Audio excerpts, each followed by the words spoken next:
지금 이 의료 서비스의 이 지역 불균형과 필수 의료 체계의 이 붕괴라는 이 의료 위기가 어떻게 해서 발생됐는지를 우리가 한번 시간을 되돌려서 생각을 해봐야 우리가 앞으로 어떻게 해야 되는지에 대한 해결책이 나온다고 생각합니다.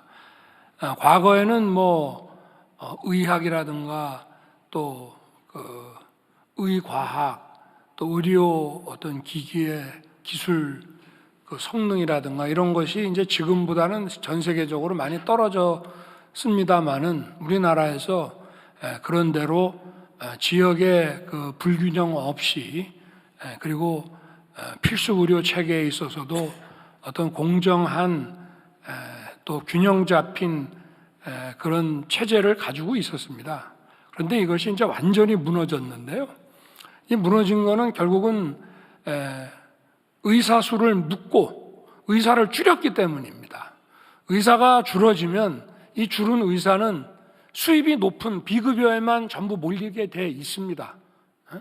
그러면 이 의료 수요에 따라서 의료 수요가 커감에 따라서 거기에 필요한 만큼 의사를 꾸준히 늘려왔다면은 그리고 이제 미용 성형 같은 또 이 비급여 부분이 우리나라가 굉장히 발달하지 않았습니까?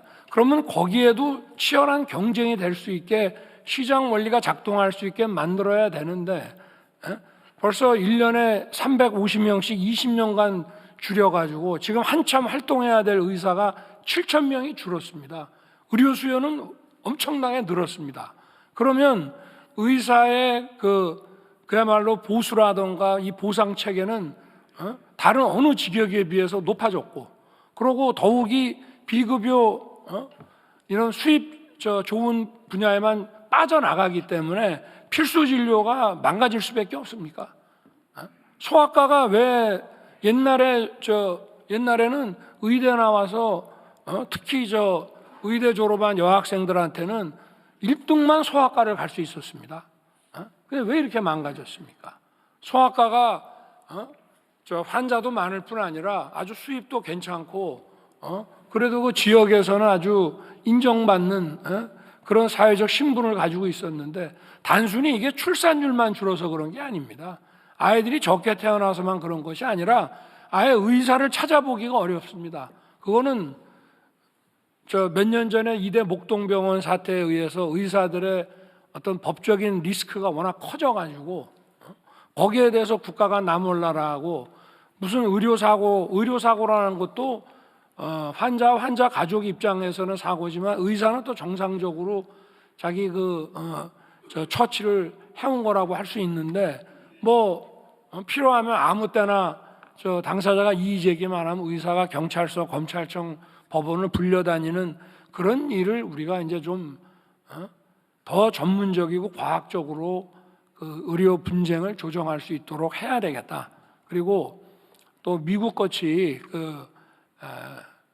의사의 책임보험 제도를 만들고 또 거기에 터잡은 교통사고 처리 특례법을 가동을 하기 위해서는 그 책임보험 제도가 있어야 되지 않습니까?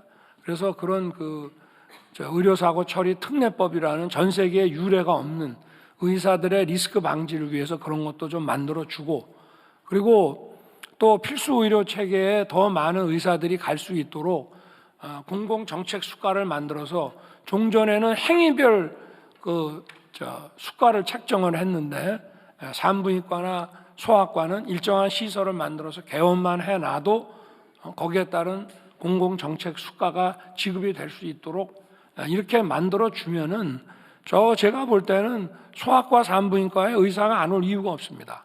그런데 의사 수만 늘린다고 다냐? 절대 그 얘기 아닙니다. 제가 아까도 말씀드렸지만 의사 증원은 우리 의료 위기를 극복해 나가는 의료 개혁의 필수 조건이라는 거지 충분 조건이라는 얘기는 아닙니다. 그런데 이 필수 조건인 증원마저 이루어지지 않는다면 지금 말씀하시는 어떠한 것도 할 수 없습니다. 말씀해 주시는 좋은 안들은 그거는 충분 조건으로서 저희가 이제 실현해 나가야 되는 것이고요. 필수 조건이 의사 증원이 안 이루어지면 아니 지금 안 그래도 부족한 의사가 지금 비급여 진료에 돈 잘 버는 비급여 진료에 전부 나가 있고, 또 우리나라 이 건강보험 시스템에 허점들이 많아가지고 비급여 진료로 막 빠져나가도 거기에 또 적절하게 부수해가지고 보험금이 지급되게끔 돼 있는 이런 체제 하에서 이게 문제 해결이 안 된다는 거죠. 그래서 비급여에 가라, 그걸 국가가 막을 수는 없지 않습니까? 그러면 비급여 쪽으로 의사가 예를 들어서 1000명이 갔으면은 10,000명이 비급여 진료에 몸을 담았으면 거기에다가 50,000명을 보내겠다 이 말입니다. 그래야 어느 정도 균형이 잡히고, 그래야 우리가 이 책임보험과 또 의료 분쟁 어떤 그 중재 조정에 대한 합리적인 제도와 공공정책 수가를 만들어서 뒷받침을 해줄 때 이런 중증 필수 진료에 지역의 균형, 우리나라 모든 지역의 균형 있게 이렇게 그 국민들의 그 진료받을 수 있는 권리를 보장해 줄 수 있는 거 아니냐. 저는 저희의 의료개혁은 지금 필수 조건을 시급하게 만들어내야 된다는 게 첫 번째고요. 그리고 두 번째, 세 번째는 그 4대 패키지 중에 뒤에 두 번째는 이제 충분 조건에 관한 얘기인데, 그 두 개가 완벽한 충분 조건은 아닙니다. 거기에 더 따라가서 또 의사들의 어떤 그 사회적인 어떤 지위라든가 이런 것을 또 존중해주고 해야 되는 것은 물론입니다만은 일단 수를 늘리지 않고는 해결이 안 되고요. 우리나라가 법치주의, 법치행정 이런 걸 하기 위해서 많은 법률가가 필요하지 않았습니까? 김대중 대통령께서 사법시험 합격자 수를 2배로 늘리셨어요. 그때도 많다고 그랬습니다.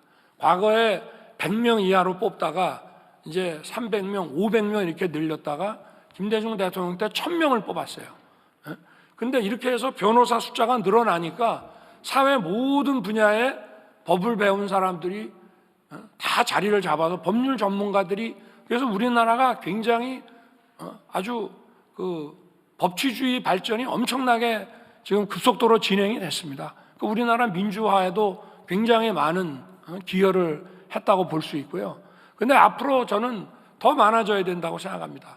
이렇지 않으면은 우리 기업들이 국제 경쟁을 해 나가는 데 있어서 또 그 어떤 상사 문제라든가 이런 전문적인 분야에 많은 그 법조인들을 배출해 내기가 어렵습니다. 이게 처음에는 뭐 이런 송사 같은 게 돈 벌기가 쉽기 때문에 간다고 해도 전문 분야의 법률가들을 많이 배치를 하고 그쪽에 스며들어가게 하기 위해서는 일단 지금 뭐 예를 들어서 뭐 환경이다, 뭐 무슨 지적재산권이다, 이 분야가 전부 투자도 필요하고 본인에게는 희생도 필요한 건데, 그렇게 함으로써 일정한 시간이 지나면은 이 사람들이 다시 또 굉장히 아주 그야말로 소득도 높고 사회적으로도 그 존재감을 인정받을 수 있는 그런 법률가가 될 수 있는 것처럼 일단 숫자를 안 늘리면은 이게 뭐 기본적인 그 전제 조건, 그 필수 조건이, 필요 조건이 갖춰지지 않기 때문에 지금 드리는 말씀이고요. 충분 조건에 대한 얘기는 지금 복지부 장관이 2가지 말씀을 드렸지만, 그거 플러스 더 좋은 것들은 여러분들께서 제시해 주시고 또 전문가분들이 제시해 주는 거는 대폭 저희가 받아들여서 이 필요 충분 조건이 맞물려서 하여튼 우리 그 의료개혁이 그야말로 국민을 위한 의료개혁으로서 또 의료계도 궁극적으로 장기적으로는 받아들일 수 있는 그런 의료개혁으로 만들어 나가려고 하는 것입니다.